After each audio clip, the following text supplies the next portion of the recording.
मेरो कविताको शीर्षक छ अब मेरो गाउँ शून्य हुनेछ। सबैले सुनिदिनु है। अब मेरो गाउँ शून्य हुनेछ, यहाँ चहल पहल बन्द हुनेछ। अब मेरो गाउँ शून्य हुनेछ, अब यहाँ चहल पहल बन्द हुनेछ। बाहरू वृद्ध भत्ता माथा थापेर रमाउनेछन्। अब मेरो गाउँ शून्य हुनेछ, यहाँ चहल पहल बन्द हुनेछ। गाउँमा बाहरू वृद्ध भत्ता थापेर रमाउनेछन्। व्यापार गर्छु भन्ने काकाहरू व्यापार मन्द हुनेछ।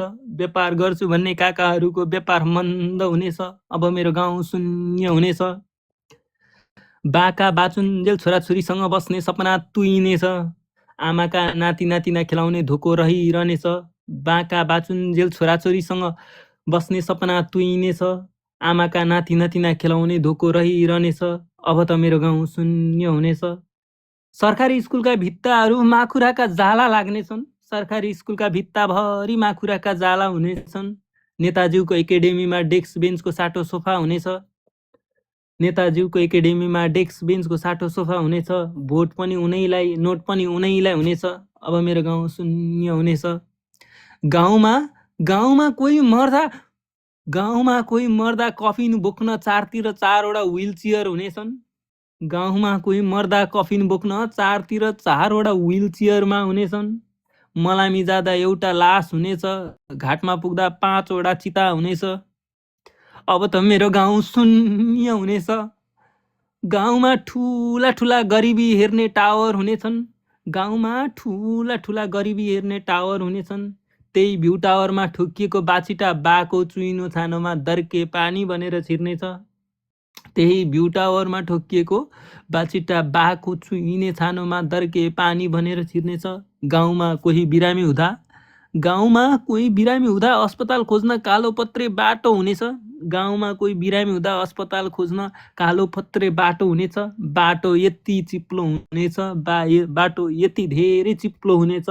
अस्पताल बनाउनु भन्दा अगाडि बनाएको बिर्को बिनाको ढलमा बा खस्नेछन्। बाटो यति चिप्लो हुनेछ, बा त्यही बाटोमा चिप्लेर अस्पताल भन्दा पहिला बनाएको ढलमा बा चिप्लिएर खस्नेछन्, त्यो पनि ढक्कन बिनाको ढलमा। अब मेरो गाउँ शून्य हुनेछ। चुनावमा मासु भात खाएका काका दाँत लाउने पैसा नभएर थोते हुनेछन्। चुनावमा मासु भात खाएका काका दाँत लाउने पैसा नभएर थोते हुनेछन्। रक्सीमा बिकेका दाजु पनि कलेजो फेर्न हातमा पुर्जी बोकेर सहयोग माग्दै हिँड्नेछन्। रक्सीमा बिकेका दाजु पनि कलेजो फेर्न हातमा पुर्जी बोकेर सहयोग माग्दै हिँड्नेछन्। साँच्चै भनेको, कसम खाएर भनेको, अब त मेरो गाउँ शून्य हुनेछ।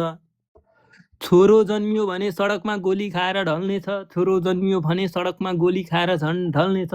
छोरी जन्मी भने बिहानै उड्दा बलात्कृत भएर उखुबारीमा लास हुनेछ।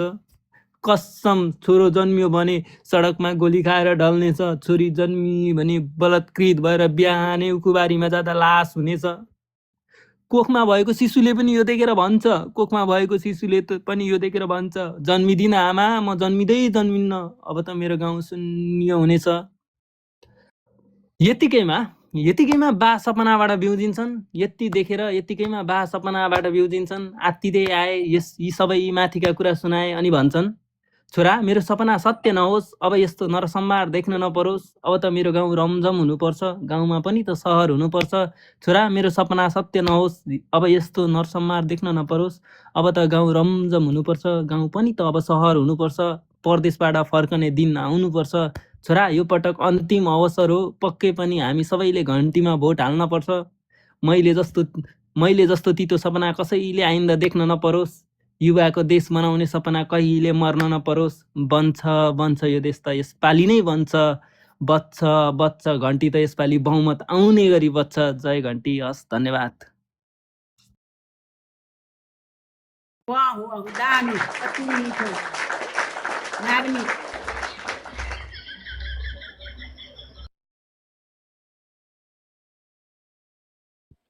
पहिला सुन्दाखेरि त कता कता